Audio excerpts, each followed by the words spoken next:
So in this lecture we will see and discuss the failure of wave theory of light towards photoelectric effect. As you all know, this chapter is all about the dual nature of light, जिसमें कि light जो है वो wave and as well as the particle की तरह act करती है।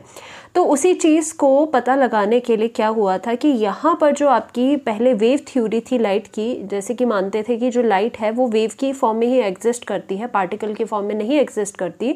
तो ये वाली जो वेव की थ्योरी थी ऑफ द लाइट वो फोटो इलेक्ट्रिक इफेक्ट को एक्सप्लेन करने में फेल हो गई। ओके, सो वही हमने एक्सप्लेन करना है कि क्या क्या फेलियर थे इस वेव थ्योरी ऑफ लाइट के, क्या ये एक्सप्लेन नहीं कर पाई थी फोटो इलेक्ट्रिक इफेक्ट में, वो हमें डिस्कस करना है आज। So now this wave theory could not explain the photoelectric effect. Failures क्या थे? Number 1, wave theory predicted light of any frequency should eject electrons from metal surface as long as intensity is high enough. Actual में क्या हुआ था, जो wave theory थी आपकी, उन्होंने क्या बताया था कि जो एनर्जी ऑफ द लाइट है, जो एनर्जी ऑफ द लाइट है वो किसके साथ एसोसिएटेड है? इसकी इंटेंसिटी के साथ, इंटेंसिटी के साथ एसोसिएटेड है। ये सबसे बड़ा फेलियर था इनका इसको एक्सप्लेन करने में, क्योंकि ऐसा क्या है कि अगर energy of the wave, energy of the light जो है वो इंटेंसिटी के साथ एसोसिएटेड है, तो इनके अकॉर्डिंग क्या था कि कोई भी लाइट, अगर this is your metal surface, कोई भी लाइट किसी भी फ्रीक्वेंसी की, एनी फ्रीक्वेंसी में कोई कंडीशन नहीं थी इनके अकॉर्डिंग, वेव थ्योरी के अकॉर्डिंग, कोई भी फ्रीक्वेंसी की लाइट अगर फॉल करेगी मेटल सरफेस में, सिर्फ उसके पास हाई इनफ इंटेंसिटी होनी चाहिए तो वो इलेक्ट्रॉन को इजेक्ट कर लेती। ऐसा क्यों? इनके अकॉर्डिंग एनर्जी ऑफ दी जो आपकी वेव थी वो इंटेंसिटी के ऊपर डिपेंड करती थी। जितनी ज़्यादा इंटेंस वेव होनी थी उतना ही ज़्यादा एनर्जेटिक वो वेव होनी थी, और जितनी ज़्यादा एनर्जेटिक होती तो इवेंचुअली वो इलेक्ट्रॉन की इजेक्शन करवा देती। बट ऐसा पॉसिबल नहीं था, क्योंकि हमने देखा फोटो इलेक्ट्रिक इफेक्ट में हमने क्या देखा, there is the minimum frequency जो कि थ्रेशोल्ड फ्रीक्वेंसी होती है। इतनी फ्रीक्वेंसी किसी भी लाइट की होनी चाहिए, उसी के बाद वो इलेक्ट्रॉन को इजेक्ट करती है। तो नंबर 1 फेलियर इनका यही था कि इन्होंने एनर्जी ऑफ द जो लाइट है उसको इंटेंसिटी के साथ एसोसिएटेड करा।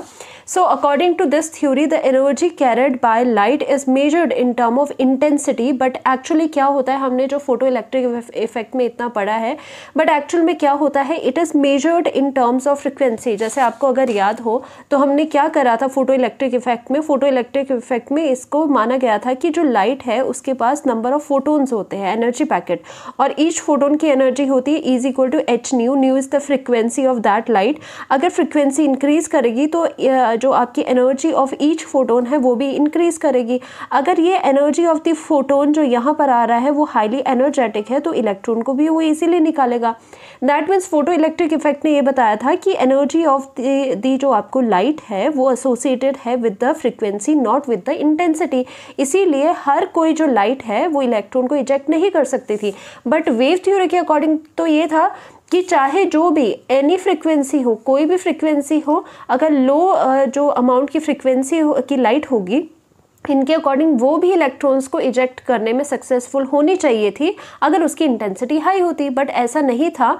बहुत हाई इंटेंसिटी की भी लाइट जिनकी फ्रीक्वेंसी किसी थ्रेशोल्ड फ्रीक्वेंसी से कम थी वो इलेक्ट्रॉन को इजेक्ट नहीं कर पा रही थी। ओके, सो इसका मतलब there has to be some barrier. Category जो थी आपकी उसमें क्या थी, उस बैरियर की कैटेगरी थ्रेशोल्ड फ्रीक्वेंसी थी, राइट। तो यहाँ पर ये बुरी तरह से फेल हो गई। So also it could not explain why low frequency light even with the high intensity does not eject electrons. Wave theory के अकॉर्डिंग था हाई इंटेंसिटी होनी चाहिए, इलेक्ट्रॉन निकल जाएगा क्योंकि उसको एनर्जी मिल रही है उसके सरफेस को। बट कुछ ऐसे केसेस थे जिसमें लो फ्रीक्वेंसी की लाइट थी, काफ़ी लो फ्रीक्वेंसी की लाइट थी, बट उसकी हाई इंटेंसिटी करने पर भी इलेक्ट्रॉन नहीं निकल रहे थे। तो दैट मीन्स ये यही इंडिकेट कर रहा था कि आपकी जो एनर्जी आपने बताई है एसोसिएटेड हो रही इंटेंसिटी के साथ, वो ऐसा बिल्कुल भी नहीं था। एक्चुअल में एनर्जी एसोसिएटेड थी फ्रीक्वेंसी के साथ, right. Why the energy of electron depends on the light frequency not on the intensity, उन्होंने ये भी एक्सप्लेन नहीं करा। एक्चुअल में इलेक्ट्रॉन की जो एनर्जी है वो फ्रीक्वेंसी के साथ आपकी एसोसिएटेड होती है। Why electron emission is instantaneous, आपको पता है, ये हमने पहले भी कर रखा है कि ejection of electron from the metal surface का टाइम क्या होता है, लेस देन 10⁻⁹ सेकेंड। ये बिल्कुल ही मिनिमम अप्रॉक्स आप ये कहे कि निग्लेजिबल टाइम है कि इंस्टेंटेनियस प्रोसेस होता है। एनर्जी आपकी जो लाइट है विद द सुटेबल एनर्जी और सुटेबल फ्रिक्वेंसी फॉल करेगी सरफेस पर और आपकी इलेक्ट्रॉन की इजेक्शन हो जाएगी। और इसमें टाइम कितना लगेगा? बहुत कम लगेगा। तो इस तरह से लगता है कि ये इंस्टेंटेनियस प्रोसेस है। ओके, बट यहाँ पर वेव थ्योरी ने ये एक्सप्लेन नहीं कर पाई थी कि ये इंस्टेंटेनियस प्रोसेस कैसे है। देखिए, according to wave theory as light is a wave, इसके अकॉर्डिंग जैसे लाइट आपकी वेव है, it spreads its energy over the surface, electrons should gradually absorb energy, so delay expected before ejection of electron especially for the low intensity of light। इसके according क्या था कि आपकी जो लाइट है, ओके, ये मेटल सरफेस है आपका, मेटल सरफेस पर अगर आपकी हाई इंटेंसिटी की, इसके अकॉर्डिंग वेव थ्योरी के अकॉर्डिंग हाई इंटेंसिटी की लाइट आपकी मेटल सरफेस पर पड़ेगी।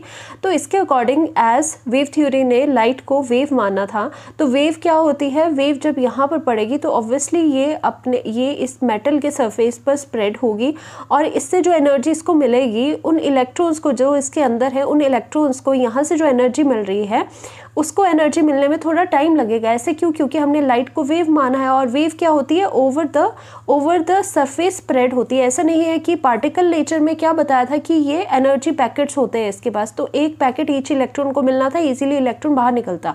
बट इन्होंने बताया कि लाइट अगर वेव है तो वो स्प्रेड होगी ओवर द सरफेस और इसकी एनर्जी को लेने के लिए इलेक्ट्रॉन को टाइम लगेगा एब्जॉर्व करने का और कुछ टाइम के बाद वो इजेक्ट होनी थी। बट एक्सपेरिमेंट्स में देखा कि इनका जो इजेक्ट होने का टाइम है वो इतना है, less than this, that means this is a instantaneous process. तो ये एक्सप्लेन नहीं कर पाई थी। ऑलराइट, तो यहाँ पर हम क्या देखते हैं? But if light has frequency greater than the threshold frequency, even very low intensity light can eject electrons. But हमने एक्चुअल में क्या देखा? एक्सपेरिमेंट जब हमने करा फोटो इलेक्ट्रिक इफेक्ट में, क्या देखा कि अगर एक थ्रेशोल्ड फ्रिक्वेंसी से अगर ज़्यादा किसी लाइट की फ्रिक्वेंसी है, बेशक उसकी लो इंटेंसिटी, उससे कोई फ़र्क नहीं पड़ता, फिर भी वो लाइट इलेक्ट्रॉन की इजेक्शन करवाएगा और वो इंस्टेंटेनियस प्रोसेस होगा, उसमें कोई टाइम नहीं लगता। 10⁻⁹ सेकेंड से भी कम टाइम लगेगा। And according to particle nature of light, जिससे पार्टिकल नेचर ने ही एक्सप्लेन करा था आपके फोटो इलेक्ट्रिक इफेक्ट को। पार्टिकल नेचर ऑफ लाइट में मेन चीज़ क्या आती है? फोटोन के बारे में discussion. Okay, there are photons of light which will cause instant ejection. Photons थे जिन्होंने इंस्टेंट इजेक्शन करा था। सो दैट मीन्स यहाँ से आपको पता चल गया कि फोटो इलेक्ट्रिक इफेक्ट को तभी समझा जा सकता है, तभी एक्सप्लेन किया जा सकता है अगर हम लाइट के पार्टिकल नेचर को कंसिडर करेंगे, ना कि वेव नेचर को। सो यहाँ से आपको पता चला कि लाइट का पार्टिकल नेचर भी है as long as with the wave nature, दोनों ही एग्जिस्ट करते हैं। According to wave theory, third failure क्या था? According to wave theory, on increasing intensity of light the kinetic energy should increase. Actual में ये वही बता रहे थे जैसे कि आपका एनर्जी जो है वो एसोसिएटेड है इंटेंसिटी के साथ, तो ऑब्वियसली अगर इंटेंसिटी को इंक्रीज करेंगे तो एनर्जी इंक्रीज होगी। और यहाँ पर अगर ये इंटेंसिटी इंक्रीज होगी, एनर्जी, दैट मीन्स इनके अकॉर्डिंग, वेव थ्योरी के अकॉर्डिंग, इंटेंसिटी इंक्रीज करने पर एनर्जी इंक्रीज होनी थी।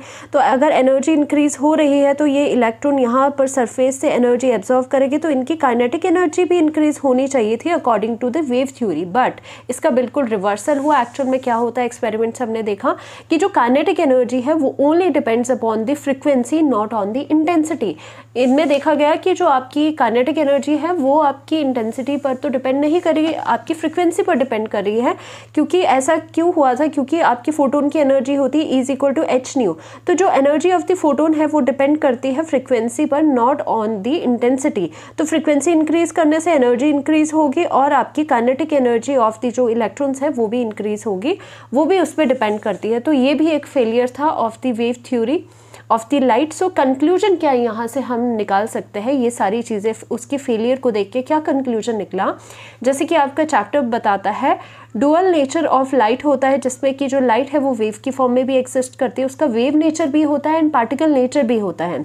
So the dual nature of light concludes that light exhibits both wave like and particle like properties, दोनों प्रॉपर्टीज़ इसकी होती है। बट ये होता है कि हमें दिखती वो अलग अलग एक्सपेरिमेंट में अलग अलग तरह से है। जैसे कि वेव नेचर कहाँ डेमोस्ट्रेट होता है? थ्रू द फिनोमिना लाइक जैसे इंटरफेरेंस, डायफ्रैक्शन, पोलराइजेशन जब हम पढ़ते हैं तो लाइट का वेव नेचर हमें डेमोस्ट्रेट होता है वहाँ पर। एंड पार्टिकल नेचर कहाँ डेमोस्ट्रेट होता है? जैसे कि अभी हमने करा, वेरी गुड एग्जाम्पल है आपका photo electric effect. That's why ये बहुत ज़्यादा इंपॉर्टेंट हो जाता है, क्योंकि इसका आपको लाइट का, इस एक्सपेरिमेंट से आपको लाइट का पार्टिकल नेचर डेमोस्ट्रेट होता है कि उसमें फोटोन है, ईच फोटोन इजेक्ट कर रहे हैं इलेक्ट्रॉन्स को इस तरह से। और एक और होता है कॉम्पटन इफेक्ट या फिर कॉम्पटन स्कैटरिंग भी कहते हैं, वो आपके सिलेबस पे नहीं है। इसमें भी particle nature of the light demonstrate होता है। और पार्टिकल नेचर में क्या है basically, where light act as a stream of discrete particles called photon. बहुत सारे डिस्क्रीट पार्टिकल्स हैं जिन्हें कि एनर्जी पैकेट्स है, जिन्हें कि आपको फोटोन कहा गया है। तो वो पार्टिकल की तरह एग्जिस्ट करते हैं, मतलब वो पार्टिकल की तरह जाते हैं। जैसे वेव ऐसे जा रही है, तो पार्टिकल नेचर में क्या है कि ये जो लाइट है वो कैसे है, पार्टिकल की फॉर्म में है। यहाँ पर क्या है आपके, ये बहुत सारे डिस्क्रीट फोटोन्स है आपके, ओके, ये फोटोन्स है। तो ये पार्टिकल नेचर होता है ऑफ द लाइट। तो यहाँ से हमने ये कंक्लूजन निकाला। Thank you so much.